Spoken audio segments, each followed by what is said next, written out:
Hi, it's Cammy. Charlie Talks Football!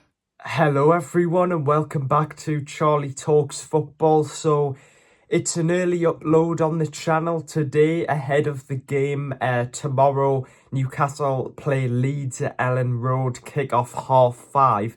And today I just wanted to update you guys on the latest news surrounding the game. In today's video we're going to talk about Nick Woltemade and whether he will be able to be in the squad for the game against Leeds, and we're going to talk about potential injury updates for the game against Leeds, and we're also going to talk about more transfer news.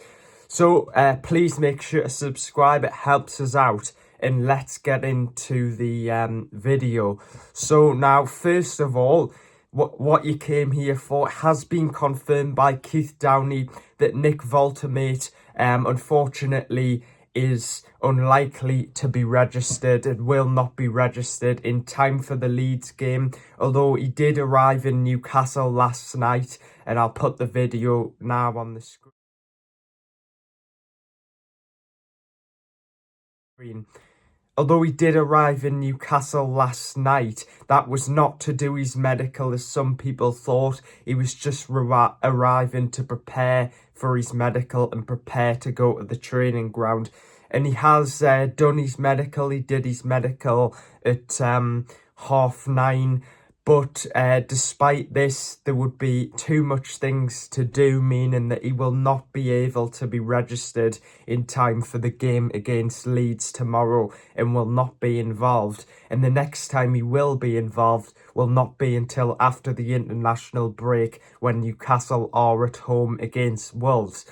So I will say to you guys, it is a bit disappointing. I'm sure every Newcastle fan, and certainly me, was looking forward to him being in the squad against Leeds tomorrow. I know that he probably wouldn't have started, but he probably would have came off the bench, you would have assumed. So that is a bit of a blow. Do I think it affects the Leeds game? Well, I certainly think if Nick Woltemade could have played or been in contention to play against Leeds, we certainly would have more of a chance of winning. So I think this is just my opinion.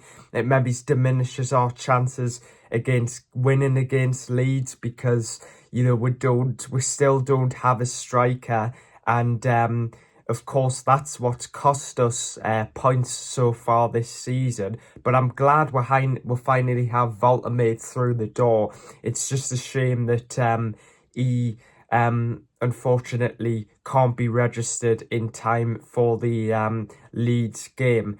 Now let's talk about fitness updates ahead of the game, because of course Tonali, Joelinton and Schar all suffered injuries in the last game against Liverpool. Now, I have had updates. Craig Hope has put out an article saying that Joelinton will not be playing against Leeds, which of course is a blow because we'll miss his strength, his athleticism. I mean, at least he won't be picking up a yellow card, but he won't be back until the international break. So it's a bit of a blow.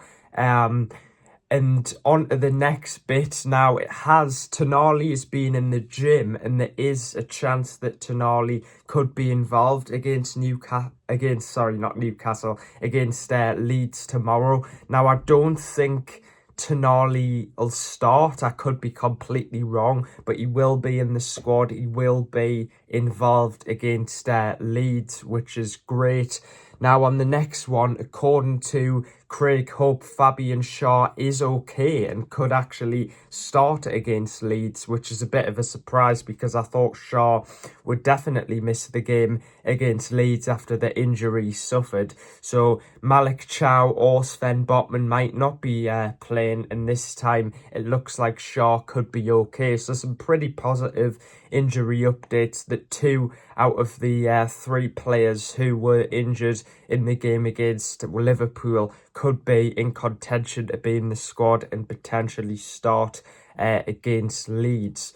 Now, one more thing I just wanted to say on the Woltemade signing. I think this can be seen, Craig Hope was talking about it on his YouTube channel, this can be seen as a coup for Newcastle United because Woltemade was a player that Bayern Munich wanted. They tried to get him all summer. They had 3 bids put in for him that all got rejected. And the only reason why Newcastle managed to sign Woltemade ahead of Bayern Munich is because Bayern Munich didn't want to pay the 80 million euros asking price, and Newcastle have swooped in and paid it. So I've learned a bit more about the player. 6'6", strong, quick, good at linking up the play. Newcastle do see him as an Isaac replacement now, because I know there was a lot of questions on that. That has been confirmed by Ben Jacobs that Woltemade is supposed to be a Isaac replacement, but it has also been reported that Newcastle, Eddie Howe has confirmed to Keith Downey that Newcastle is still going to be active in the transfer market despite the signing of Nick Woltemade, which I think was expected, because I think we still will sign one more striker, whether we go back in for Wissa or Strand Larson, or maybe we're even, we'll go for a midfielder. So it's not over. Although there's only a few days left now until the window closes, it's not over. Newcastle is still looking to sign players. So after initially what seemed like a really tough summer window, has ended up being a great summer window. We've brought in Woltemade, we've brought in Schar, we've brought in Alanga, we've brought in Ramsdale. Have I missed anyone? I may have missed an obvious one, but I think that's all the signings we've made so far. Let us know if I've made a mistake there, but what are your thoughts previewing the game against Leeds tomorrow? Look, it's going to be tough. Ellen Road is a tough place to go, and do I see Newcastle winning? I think I have to back us. I think we'll win 2-1, but I think it will be a lot closer game than people think. I know Leeds are a newly promoted team, but they have showed some promise. So I think it will be a bit more difficult than people think. But anyway, guys, thanks for watching. Please make sure to subscribe. It helps the channel out as well. I'll update you with all the latest Newcastle United news throughout the day. There could be potentially a double upload, potentially, if anything comes out on the channel, so make sure to stay tuned for that as well. But yeah, Nick Woltemade unfortunately unable to be registered in time for the Leeds game and will not be in the squad for the Leeds game. Tonali could be in contention to play against Leeds. Joelinton will definitely miss the game against Leeds. He won't be back until after the international break. And Schar could be in contention to start against Leeds. So anyway, guys, thanks for watching. Make sure to put your comments down below. Make sure to also watch the video that we did yesterday talking about the Champions League draw reaction and our reaction to Newcastle signing Nick Woltemade. If you want my dad's reaction, not just mine, make sure to watch that video. Leave a like, please subscribe, join the journey, and thanks for watching, guys. I'll see you guys later. Bye.